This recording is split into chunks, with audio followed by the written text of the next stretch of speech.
Leitura da primeira carta de São Pedro. Caríssimos, exorto os presbíteros que estão entre vós, eu, presbítero como eles, testemunho dos sofrimentos de Cristo e participante da glória que será revelada. Sede pastores do rebanho de Deus, confiado a vós. Cuidai dele, não por coação, mas de coração generoso. Não por torpe ganância, mas livremente. Não como dominadores daqueles que vos foram confiados, mas antes como modelos do rebanho. Assim, quando aparecer o pastor supremo, recebereis a coroa permanente da glória. Palavra do Senhor. Graças a Deus. O refrão do salmo é: o Senhor é o pastor que me conduz, não me falta coisa alguma. O Senhor é o pastor que me conduz, não me falta coisa alguma. O Senhor é o pastor que me conduz, não me falta coisa alguma. Pelos prados e campinas verdejantes ele me leva a descansar. Para as águas repousantes me caminha e restaura as minhas forças. O Senhor é o pastor que me conduz, não me falta coisa alguma. Ele me guia no caminho mais seguro pela honra do seu nome. Mesmo que eu passe pelo vale tenebroso, nenhum mal eu temerei. Estais comigo com bastão e com cajado. Eles me dão a segurança. O Senhor é o pastor que me conduz, não me falta coisa alguma. Preparais à minha frente uma mesa, bem à vista do inimigo. Com óleo vós ungis minha cabeça, e o meu cálice transborda. O Senhor é o pastor que me conduz, não me falta coisa alguma. Felicidade e todo bem eu me seguir por toda a minha vida. E na casa do Senhor habitarei pelos tempos infinitos. O Senhor é o pastor que me conduz, não me falta coisa alguma. O Senhor se pede para a aclamação.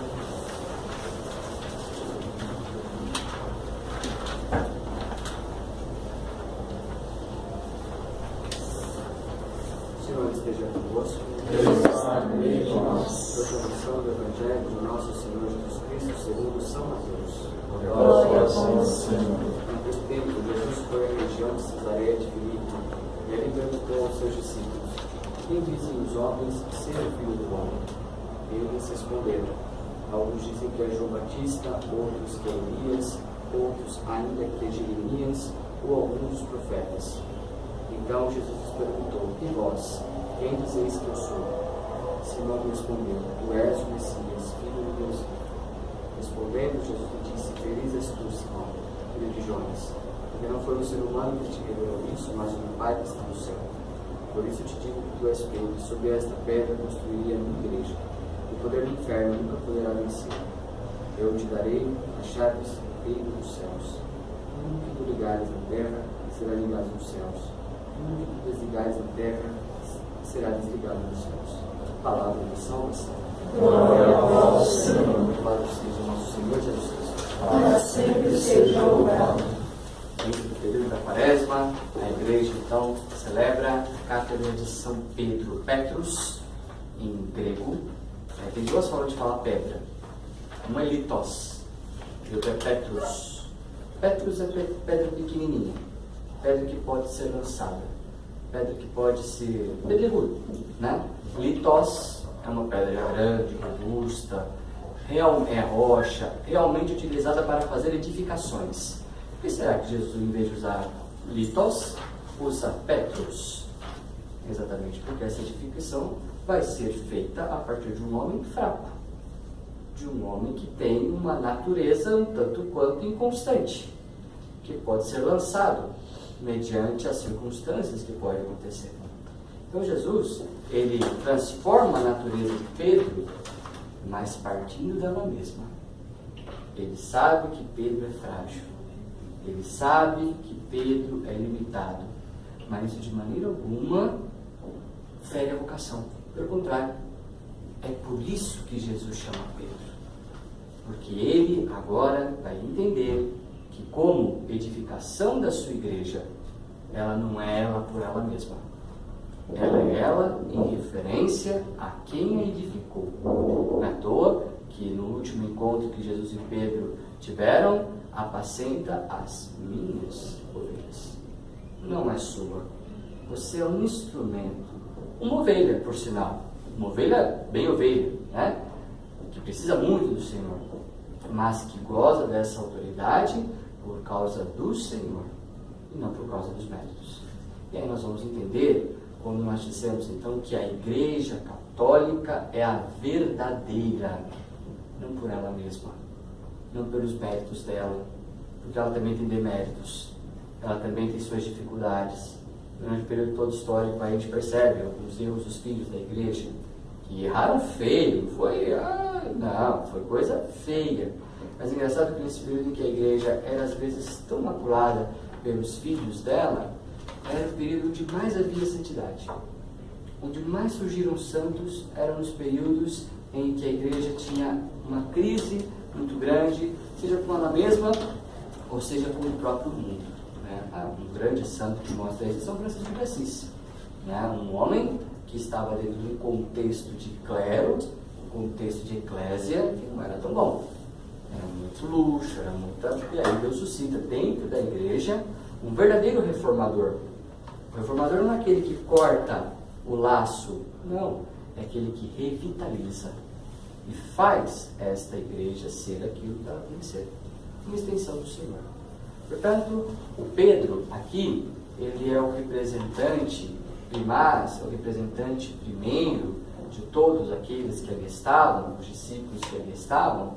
Ele o é por uma escolha tão somente de Deus, não por causa dos seus méritos, não por causa daquilo que ele tinha como talento, porque ele consegue ver Jesus tal qual como ele é, primeiro que convivia com Jesus toda hora. E em cima desse convívio, o Pai revela a Pedro o que ninguém consegue ver. Mas é tudo o Pai, é tudo Deus. O primado desta Igreja vem do primado da graça de Deus. Portanto, a Igreja aqui, na pessoa de Pedro, consegue ver onde Deus está. Consegue ver onde o Senhor se encontra. Porque ela é a boa zona e as outras religiões não são? Não.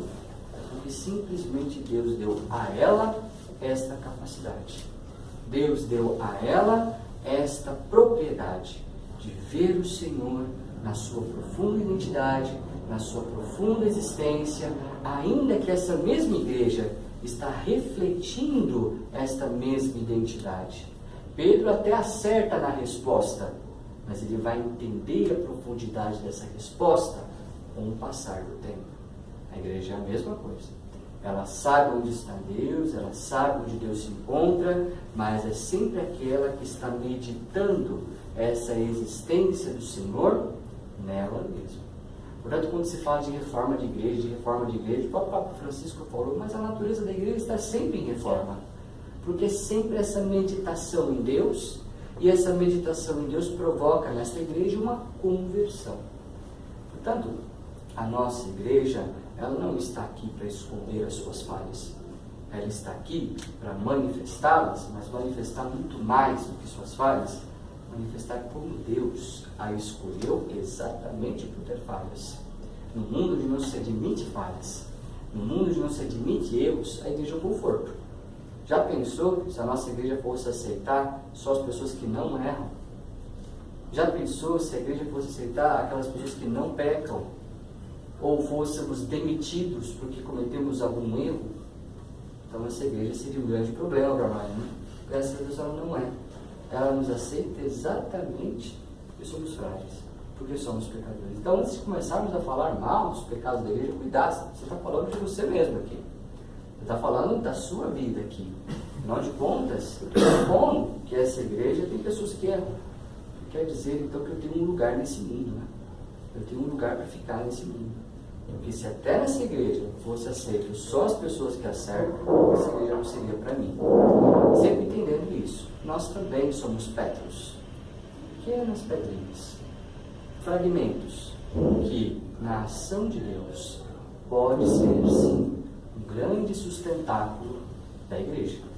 Um grande sustentáculo daquilo que é a manifestação da fé, da esperança e da caridade. que nós possamos então nos encontrar nesse chamado de Pedro. Saber que Deus nos ama profundamente, até porque somos frágeis, até porque somos limitados. Precisamos da misericórdia, então isso tem que ficar muito claro na nossa cabeça. A misericórdia em Deus é quase, uma manifestação nele que não existiria como existe se o homem não existisse na sua condição de fragilidade. Lá na Trindade, Deus não precisa ter misericórdia por ninguém. Ninguém peca. Ninguém erra. O filho não fica se confessando com o pai, o filho não erra. O filho não peca. O homem, na sua condição limitada, na sua condição de pecado, faz gerar em Deus aquilo que deveria estar acabado, mas não executado. Deus sempre foi misericórdia, claro, mas a manifestação dessa misericórdia, ele não poderia ter nele mesmo. Lá não é necessário misericórdia. Ele só pôde exercer essa misericórdia nessa nossa condição frágil e limitada. Portanto, que bom saber que o nosso Deus é capaz de se descobrir no exercício de uma faculdade que existe nele mesmo por nossa causa. Deus, quando Ele olha para nós, os nossos pecados, e nós estando arrependidos desse pecado, Ele se rejubila, porque Ele consegue ser uma coisa que Ele nele mesmo não conseguiria ser. Ele nele mesmo não conseguiria exercer, que é esse dar-se para alguém que não merece. É esse inclinar-se para alguém que está lá embaixo. Não é à toa que Santo Agostinho fala que toda confissão é um ato de louvor. O livro Confissões, Santo Agostinho diz isso, é um ato de louvor isso. Porque você manifesta para Deus aquilo que Ele consegue exercer porque somos limitados, porque somos frágeis, porque somos pecadores.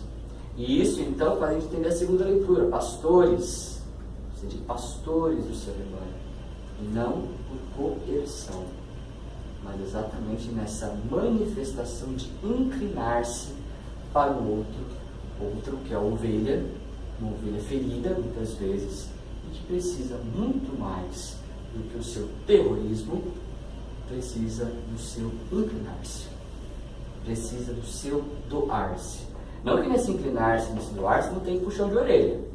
Jesus mesmo, na purificação do templo e em tantas outras passagens ali, ele dá umas pegadas ali no pessoal, Chama o próprio Pedro de Satanás, uma hora. Imagina se um padre chama um fiel de Satanás hoje. Vai direto no bispo, reclamar e tudo mais. Mas Jesus fez. Tá certo, Jesus é Jesus, o padre é o padre, Também guardando as devidas circunstâncias aqui. Mas quando é necessário, o inclinar-se manifesta-se também num puxão de orelha. Mas que nós não possamos entender que o nosso pastoreio seja tão somente a partir disso, um puxar de orelha, que seja também muito mais um inclinar-se, um acolher para depois corrigir. Louvado seja o nosso Senhor Jesus Cristo.